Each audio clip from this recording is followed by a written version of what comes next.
Today I'm going to be taking a look at the all-new Radiomaster GX15. This is the max version and it is focusing on the line-of-sight model aircraft market, but it's more than capable for FPV as well. It comes in a carry pouch that has a pocket. Radiomaster want to stress that this is not a replacement for the TX16S Mark III. However, unlike the GX12, this is a full-sized radio and really doesn't share much with the GX12 other than its general shape. The 3.5-inch IPS touchscreen display is top-mounted this time, and they say this is so you can easily glance down while flying to look at your telemetry without your hands obstructing the view, giving better visibility for timers, flight modes and battery data, etc. Personally, I don't have the capacity to do that while flying line of sight. Do you?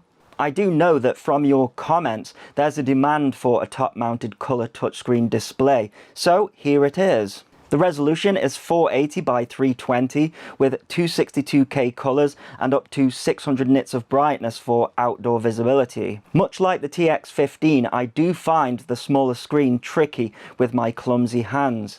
The TX16S Mark III has a bigger bottom-mounted display, but a lot of people don't like it there.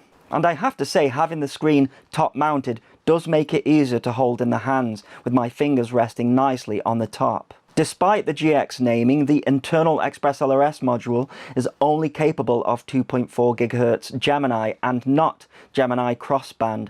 I thought the X in GX stood for Gemini Crossband, but it looks like the X just means transmission, which is confusing. The max power output is 250 milliwatts, but for line of sight use and moderate FPV, I don't use more than 100 milliwatt anyway. But the thought here is with line of sight, you shouldn't need more than that. However, it does give off the impression they don't want this to be their flagship replacement. If you want more power output, you can simply add an external ExpressLRS module in the full-size JR bay on the back.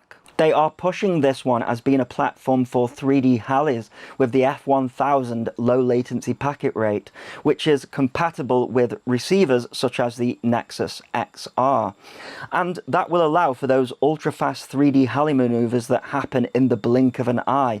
And 900 MHz can't have F1000, so it's maybe a reason why they didn't go down that route. The max version is available in blue, gold, black and red. It comes with the fully adjustable AGO2 CNC Hall effect gimbals, CNC aluminium buttons, a CNC aluminium scroll wheel, an aluminium color-coded handle/stand, and it has a carbon look case with a very glossy finish. The standard version has the V6 Hall effect gimbals and is available in 5 colour options. Both have the programmable gimbal LEDs. Some members in my club noted that this could be fun for the upcoming night flying season in September. You can turn them off if they are not for you. I always get asked what is the benefit of the Max over the standard version, and it's really just down to the feel of the gimbals and the jazzy looks. The standard gimbals are just fine and will save you some money. It definitely takes some time to get used to the new gamepad style menu buttons and scroll wheel. They are a completely different layout to the TX16S and the GX12. It feels like trying to write with the wrong hand.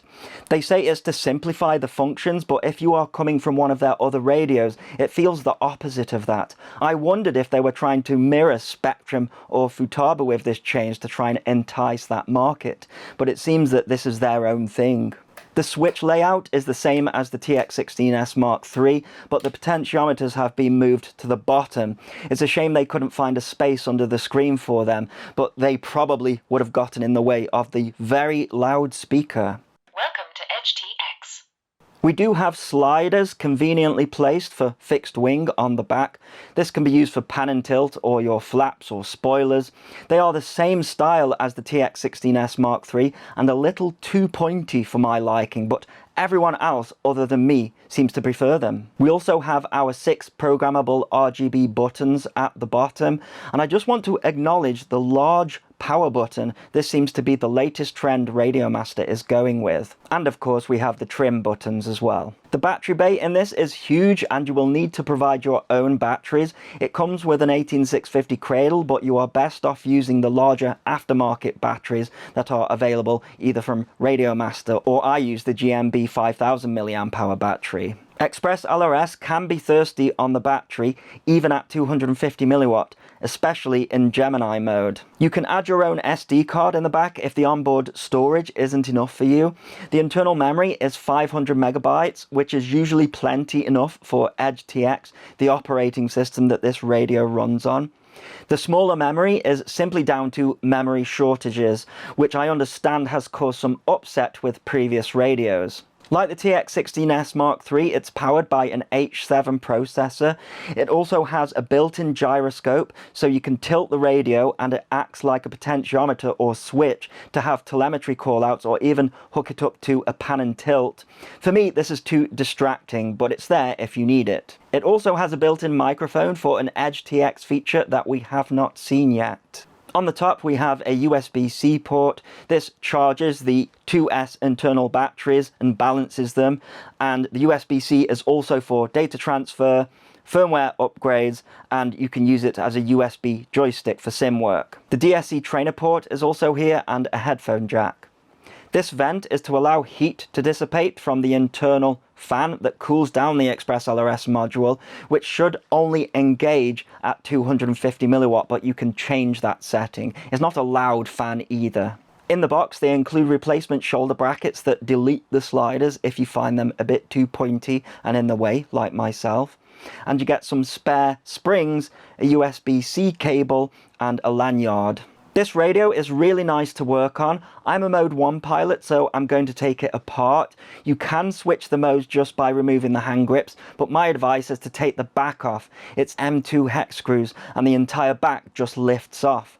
The throttle clamps can get stuck on the screw thread even if you unscrew them, so it's better to encourage them, and taking the back off makes this easier. The gimbal is fully adjustable with tension, so it's best to play around before you put the back on. You can add a ratchet as well, but the mode 1 clamp is tricky to get to. You're probably best removing the shoulder module as well. Its two antennas are internal, but they have a really nice placement. There are two plug holes if you want to mod the antennas externally. Radiomaster sell SMA adapters for the GX12 and the TX16S Mark III that work with this. With the back on, you can change to mode 1 in the menu system. Radiomaster used to sell mode 1 models, but they stopped doing it. They said there wasn't enough demand for it, but they've been primarily focusing on the FPV market, which is a mode 2 flyer base for the most part. As this radio is aimed at line of sight flying, I think it will be in their interest to release a mode 1 model to save the user having to swap it over again, because there are a lot more mode 1 pilots in the fixed wing category. So what do I think of this radio? I like it. I prefer the top mounted screen, not because I'm a colour screen fan, but because the handset is nicer to hold.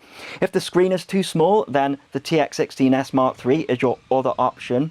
It's a heavier radio, this, around 700 grams, but some people prefer something sturdy to hold. If you want lighter, I'd recommend the GX12. The colour screen will drain your battery quicker than a monochrome screen.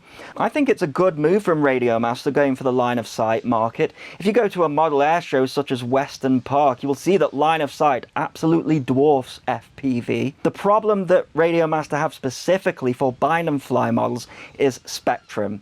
Now, we all know that Spektrum's link quality is shockingly bad, and sometimes you can throw it further than its range. The problem is, Spektrum is in with the Halley and Plane bind and fly manufacturers. Go into any hobby store that still exists, and they will try and ram Spektrum down your throat.